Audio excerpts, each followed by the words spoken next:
Sorry అన్నాగా ముందోసారి సరదాగా నవ్వేసే ఒకసారి మాట్లాడచ్చు కదా మర్ద పిల్ల ప్లీజ్. హాయ్ అత్త, హౌ ఆర్ యు? నేను బాగానే ఉండేదాన్ని రా. నువ్వు చేసే ఈ వీడియో కాల్స్ వల్ల మొన్న మా ఆయనకి మా అన్నయ్యకి మధ్యలో నలిగిపోయాను. ఇండియాకి వచ్చిన నెక్స్ట్ మినిట్ నీ ముడ్డు పగలగొట్టకపోతే నా పేరు శైలజ అనే కాదు. నేనేం చేశాను అత్త? అయినా టాపిక్ అది కాదు. మీ మమ్మీకి లో బీపీ వచ్చి కింద పడిపోయింది. మా అమ్మకి ఏమైందిరా? ఒకసారి ఫోన్ ఇవ్వ మాట్లాడతా. నాన్నమ్మా. అత్తమ్మా, మీతో శైలు మాట్లాడుతుందంట. ఏమైందమ్మా సడన్గా నీకు? ఏం లేదమ్మా, లో బీపీ వచ్చి పడిపోయాను. ఇప్పుడు బాగానే ఉన్నాను. మార్నింగ్ టాబ్లెట్లు వేసుకోలేదు కదా? మర్చిపోయాను. ఎన్నిసార్లు చెప్పానమ్మా నీకు జాగ్రత్తగా ఉండమని. ఇప్పటి నుంచైనా జాగ్రత్తగా ఉండమ్మా. ఒకసారి వదిలికి ఫోన్ ఇవ్వు.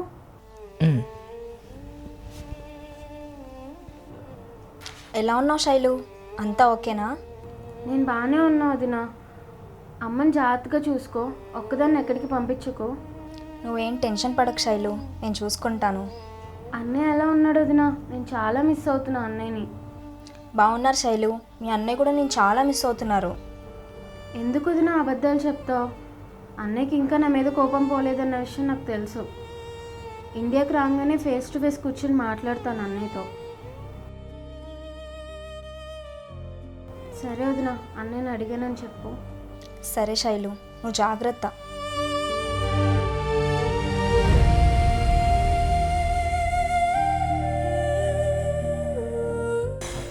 కుందలా, కొంచెం కాలు నొక్కమ్మా, నొప్పిగా ఉన్నాయి.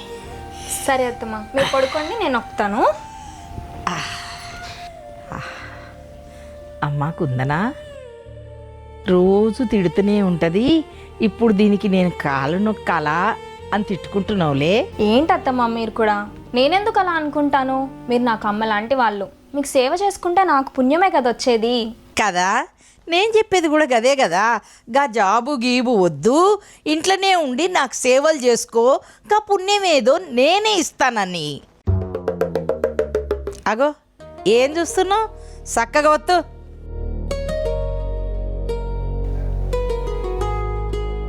అక్క, నాన్న,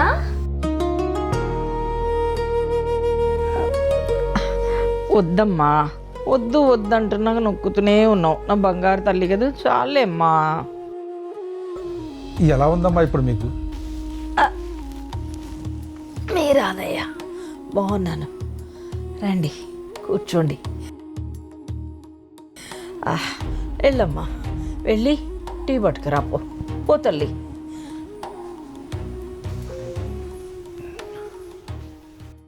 ఎలా ఉందత్తమ్మా మీకు? అందుకే చెప్తాను టైంకి ట్యాబ్లెట్స్ వేసుకోమని. ఇలానే చేస్తే మా అత్తమ్మ టైంకి ట్యాబ్లెట్లు వేసుకోవట్లేదని చెప్పి నా ఇన్స్టాగ్రామ్లో ఒక స్టోరీ పెడతాను. దెబ్బకి నా ఫాలోవర్స్ అందరూ ఇంటికి వచ్చి మరి డోర్ కొట్టి ట్యాబ్లెట్స్ వేసుకున్నారా లేదా, ట్యాబ్లెట్స్ వేసుకున్నారా లేదా అని మీ నెత్తి తింటారు. పోవే పిచ్చి పిల్ల, ఎప్పుడు చూసినా ఆ పిచ్చి వీడియోల గురించే మాట్లాడతాం. సంతోషిని కూడా తీసుకొద్దాం అనుకున్నానమ్మా, కానీ తనకి 3 రోజుల నుంచి బ్యాక్ పెయిన్ వలన బండి మీద కూర్చోడానికి అవడం లేదని అంది. అందుకే మేము వచ్చాం. అయ్యో, మీరు కూడా ఎందుకు వచ్చారన్నయ్య? నేను బాగానే ఉన్నాను, నాకేం కాలేదు.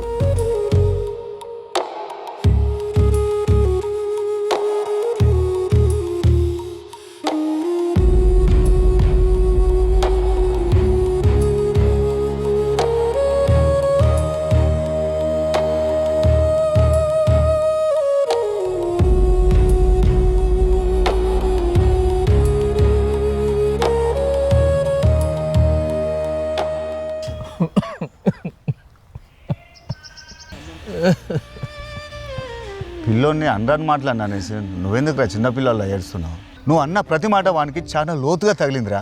ఆ ఇంట్లో వాడు పడుతున్న బాధని చూడలేకపోతున్నారా శేఖర్? టైంకు తిండి తినకుండా వాడికి ఉన్న చిన్న వయసులో వాడు అనుభవిస్తున్న బాధ నా కళ్ళారా చూడలేకపోతున్నాను రా. నా వల్ల అవ్వడంలే. మరి అర్థమయ్యేలా చెప్పకుండా వాళ్ళ అమ్మ నాన్న గుర్తొచ్చేలా ఎందుకురా అన్నని మాటలు అన్నావు? నేనేం చెప్పినా వాడు వినే సిచ్యువేషన్లో లేడురా. వాళ్ళమ్మ వాడిని అబ్రాడ్ పంపిద్దామని 15 లక్షల రూపాయలు తీసి పెట్టిందిరా. కానీ పాపంరా మాధవి, తనకి హెల్త్ బాగాలేదని తెలిసిన నెక్స్ట్ మినిటే డబ్బులన్నీ వాడి అకౌంట్లో వేసి వాడికంటూ ఒక కుటుంబం ఉండాలి, వాడు అనాథ కాకూడదని నాతో పంపించిందిరా. కానీ ఇటు చూస్తే ప్రతి ఒక్కరు వాడిని టార్చర్ చేస్తున్నారు. పాపంరా వాడు. కుటుంబం కుటుంబం అని పిచ్చోడైపోతున్నాడు. అబ్రాడ్ పంపించడానికి ప్రాసెస్ స్టార్ట్ చేయరా. ఒక 2 నెలల్లో నేను అనుకునే లైఫ్ వాడికి ఇద్దాం. నువ్వు అనుకున్నంత ఈజీ కాదురా వాడిని ఇక్కడి నుంచి పంపించడం. నీ అంతటా నువ్వు వెళ్ళిపోమని చెప్పావు, అందరిలా అనరాని మాటలు అన్నావు. అయినా వాడు వెళ్ళడం నాకు అనిపిస్తుందిరా. అదేంట్రా? ముక్కు ముఖం తెలియని నీ కుటుంబము వాడిని కుక్కగన్న హీనంగా చూస్తుంది. నానా మాటలు అన్నారు, అయినా వాడు సింపుల్గా తీసుకొని ఉండగలిగాడు. అలాంటిది ఊహ తెలిసినప్పటి నుంచి వాడికి అన్నీ నువ్వే. నువ్వు అన్నదానికి వాడు రియాక్ట్ అయ్యి పెట్టాబెడ సర్దుకొని వాడు అబ్రాడ్కి వెళ్తాను అనుకున్నావా? ఎట్టి పరిస్థితుల్లో నిన్ను నీ ఫ్యామిలీని వదిలి వాడు ఎక్కడికి వెళ్ళడరా.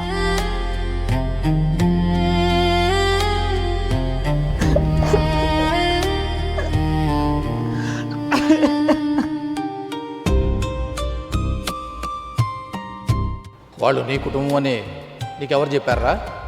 మీ అమ్మా నాన్నలకి నా కుటుంబానికి ఏ సంబంధం ఉందంటరా? వాళ్ళు నీ వాళ్ళు అయిపోయారు.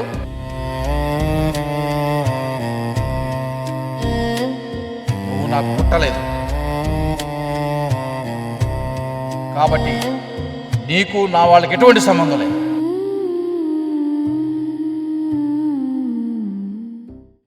ఏమైంది నాన్న, అంతా ఓకేనా?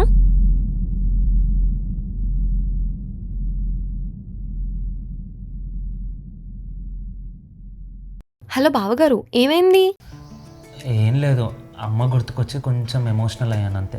ఓ సారీ డిస్టర్బ్ చేసినందుకు. You continue. కంప్లీట్ అయ్యాక టెక్స్ట్ చేయు, అప్పుడు మాట్లాడదాం. నీ మరి పైన అత్తమ్మ హ్యాపీగా ఉండాలంటే కింద నువ్వు కూడా హ్యాపీగా ఉండాలి కదా, అంతే కదా?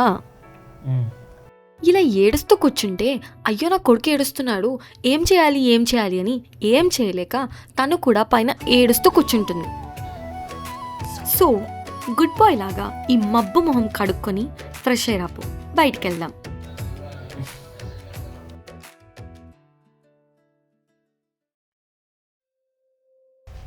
ఏమైంది సాలు అంత డల్లా కూర్చున్నావు? ఎందుకు ఏడుస్తున్నావే? ఇంట్లో ఏదేదో అవుతుందంటండి. డాడీ ఎవరో అబ్బాయిని తీసుకొచ్చి కొడుకు అని ఇంట్లో పెట్టాడంట. దానివల్ల రోజు గొడవలు అవుతున్నాయి. ఆ ప్రెషర్ తట్టుకోలేక అమ్మకి లో బీపీ వచ్చి పడిపోయిందంటండి. అటు మా అన్నయ్య ఏమో నా మీద పీకల దాకా కోపం పెట్టుకున్నాడు. ముందు నువ్వు ఏడవడం ఆపు. అయినా ఎందుకు ఇంతలా ఏడుస్తున్నావు? నాకేం అర్థం కావట్లేదు రామ్, నా తల బద్దలైపోతుంది, నా వల్ల అవ్వట్లేదు.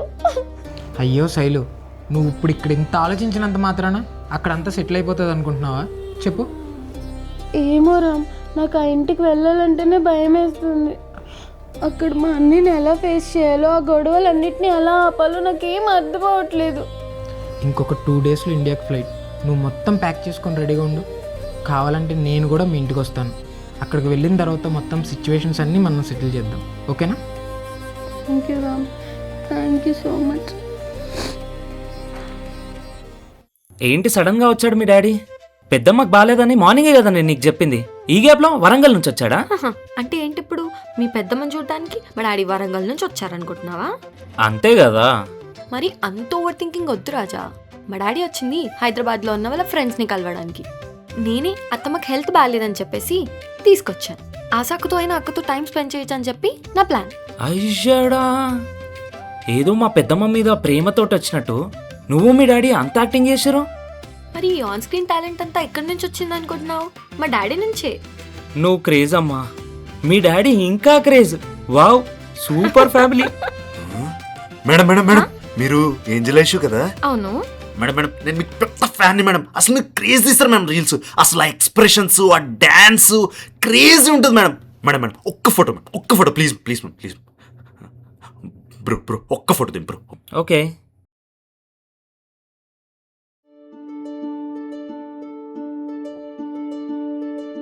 బ్రా తీవ్రా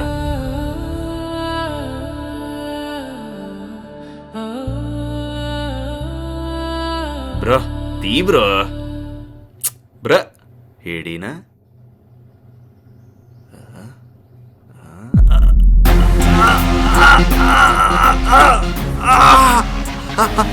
ఏం చేస్తున్నావురా?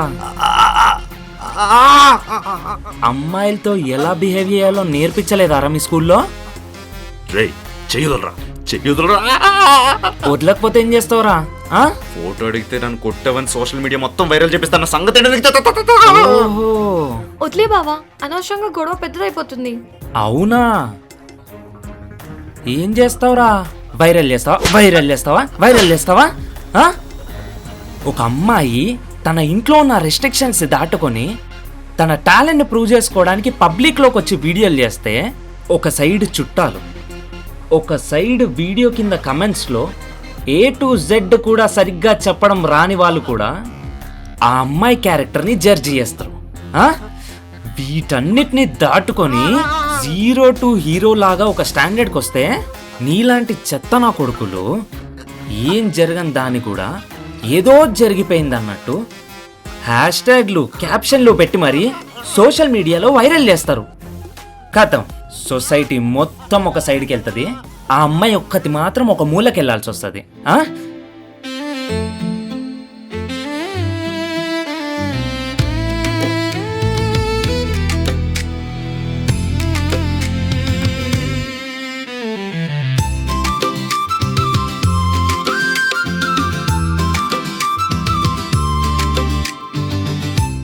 కుదిరితే టాలెంట్ని ఎంకరేజ్ చెయ్యి, లేదా సైలెంట్గా సైడ్ అయిపోండి.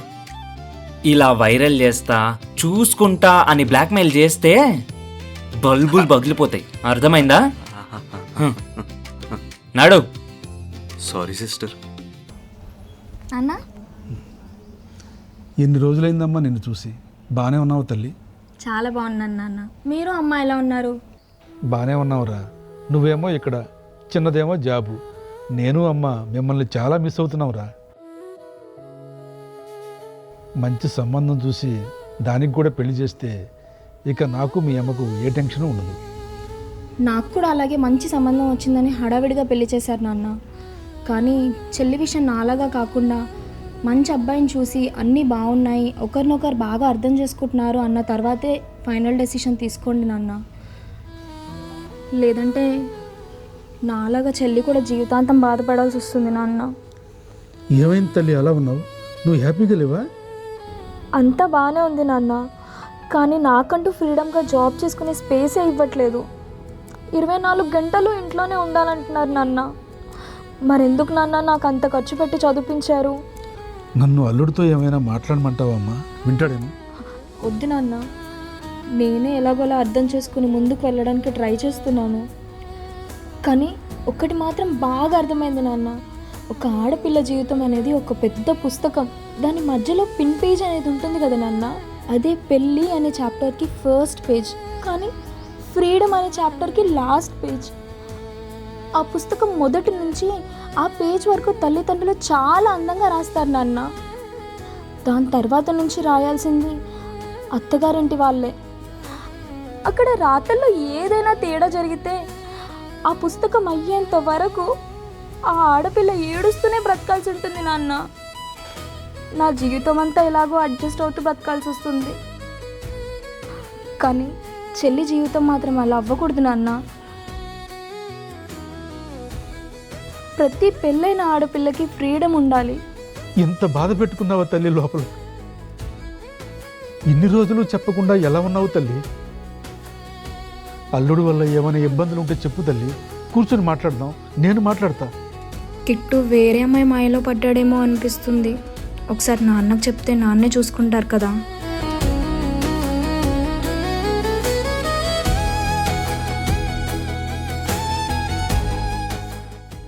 Written and directed by Manne Vishnuvardhan, DOP and editor Yashwant Ravela, story and produced by Dorasai Teja, music director Abshalom Arnold, executive manager Ashish Tinku, executive producer Ranadir, co-director Krishna Chaitanya Bunga, assistant director Harshavardhan Mantri, Srinivas, Muralikrishna, Swaroopa, లలితారాజ్, Kishore, Dilip Shankar, Kundana, Sujji, Aishwarya, Bodhanapalli Asmita, Karthik, Manne Vishnuvardhan, Shailaja, Lokshitha, Yuvan, లీషాన్ Karthikeya, Ritu, Manvi Nandaram, Bunty, Bhagat, Nandini, Nishita Naidu,